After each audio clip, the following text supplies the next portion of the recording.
నమస్తే. ఓహోయ్ కుకింగ్‌కి స్వాగతం. పొద్దున పూట హడావుడిగా ఉన్నప్పుడు చింతపండు కాస్త నానబెట్టుకుని గుజ్జు తీసి వంటల్లో వాడటం అనేది అప్పుడప్పుడు చాలా ఇబ్బందికరంగా అనిపిస్తుంది. అదే ఇలాగ రెడీగా చింతపండు రసం లేదంటే చింతపండు గుజ్జు లేదంటే చింతపండు పులుసు రెడీగా పెట్టుకుంటే గనక మనకి పని చాలా సులువుగా అయిపోతుంది. దానికోసం ఇలాగ కాస్త చింతపండు ఉట్టి గింజలు తీసి పెట్టుకున్నాను. నేను ఇక్కడ ఆర్గానిక్ చింతపండు వాడుతున్నాను. పెద్దగా ఉట్టి ఏమి లేవండి, ఒకే ఒక గింజ వచ్చింది. అది అంతా తీసి పెట్టేసుకుని శుభ్రం చేసి పెట్టుకోవాలి. నేను ఇక్కడ మొత్తం మీద క్వాంటిటీ 1/2 కిలో తీసుకున్నాను. 250 గ్రామ్స్ చూపిస్తున్నది.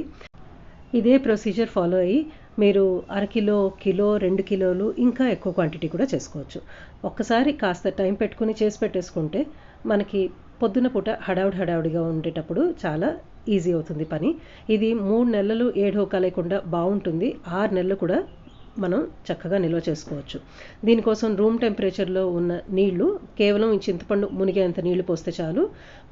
నీళ్లు పోసుకుని నానబెట్టుకోవాలి. అదే వేడి నీళ్ళు అయితే కనుక 1 గంట నానపెట్టుకుంటే చాలు. రూమ్ టెంపరేచర్ నీళ్ళు అయితే 2 గంటలు నానపెట్టుకోవాలి. నేను ఇక్కడ రూమ్ టెంపరేచర్ నీళ్ళలో 2 గంటలు నానపెట్టుకున్నాను. చూడండి, ముట్టుకుంటే మెత్తగా తెలుస్తుంది. చేత్తో మొత్తం పిసికేస్తున్నాను. మీకు చెయ్యి వద్దు అనుకుంటే గరిటెతో చేసుకోవచ్చు, కానీ చేత్తో బాగా వస్తుంది. నాకు చేత్తో చేసుకోవటమే అలవాటండి, అలాగే చేస్తున్నాను. కొంచెం ఇలాగ ముద్దలాగా తయారైంది. కొంచెం జారుడుగా ఉంటే బాగుంటుంది రసం తీసుకోవడానికి, అందుకని ఇంకొంచెం నీళ్లు పోసుకున్నాను. దీనికి నీళ్లు కొలత అంటూ ఏముండదండి. మనం చేసుకుంటూ కాస్త నీళ్లు ఇంకా యాడ్ చేసుకుంటూ ఉండడమే.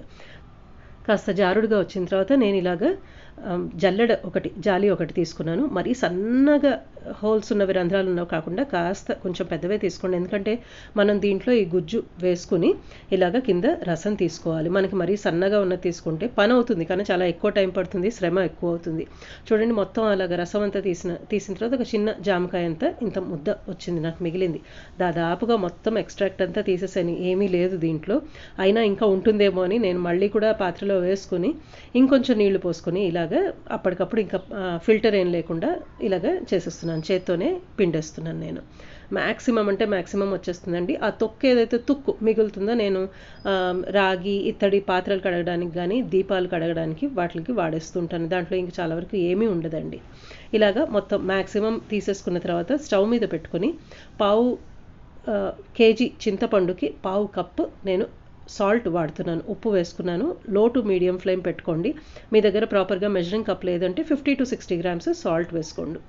ఈ ఉప్పు అనేది ఒక ప్రిజర్వేటివ్ కింద పనిచేస్తుంది. బూజు రాకుండా, చెడు వాసన రాకుండా హెల్ప్ అవుతుంది. కలుపుకుంటూ ఉండండి. చాలా ఫ్రీక్వెంట్గా కలుపుకోండి, లేదంటే అడుగంటిపోతుంది. ఎక్కడ దాకా మరిగించాలి అంటే బాగా బుడగలు వచ్చేసి ఇంకా స్టవ్ మీద అంతా చిందేస్తుంది, మన మీదే చిందేస్తుంది అన్నట్టు అనిపిస్తుంది. అంతవరకు మరిగించుకోవాలి. మనకి క్వాంటిటీ కాస్త తగ్గుతుంది, కలర్ కాస్త చేంజ్ అవుతుంది, కొంచెం చిక్కపడుతుంది. ఇది పూర్తిగా చల్లగా అవ్వనివ్వాలి. ఇలాగ పూర్తిగా చల్లగా అయిన తర్వాత ఇంకొంచెం చిక్కబడుతుంది. నాకు ఇంత చిక్కగా ఉంచుకోవటం అలవాటు, ఈ కన్సిస్టెన్సీ. మీకు ఇంకా చిక్కగా కావాలి అనుకుంటే స్టవ్ మీద పెట్టుకున్నప్పుడు ఇంకాస్త ఎక్కువ మరిగించుకోండి. ఇలా పూర్తిగా చల్లగా అయిపోయిన తర్వాత గాజు పాత్రల్లో వేసుకుని ఫ్రిడ్జ్లో పెట్టుకోండి.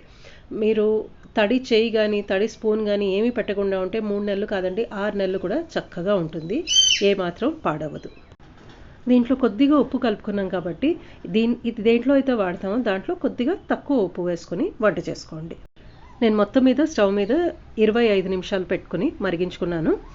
నాకు ఈ వచ్చిన రసం బరువు 1150 గ్రామ్స్ వచ్చింది. ఇదే అండి నేను చింతపండు రసం రెగ్యులర్గా చేసుకునే ప్రొసీజర్. అప్పటికప్పుడు చింతపండు నానబెట్టుకుని రసం తీసుకుని వాడుకోవటం నాకు అలవాటే, కానీ హడావుడి టైంలో ఇలా చేసుకుంటూ ఉంటాను.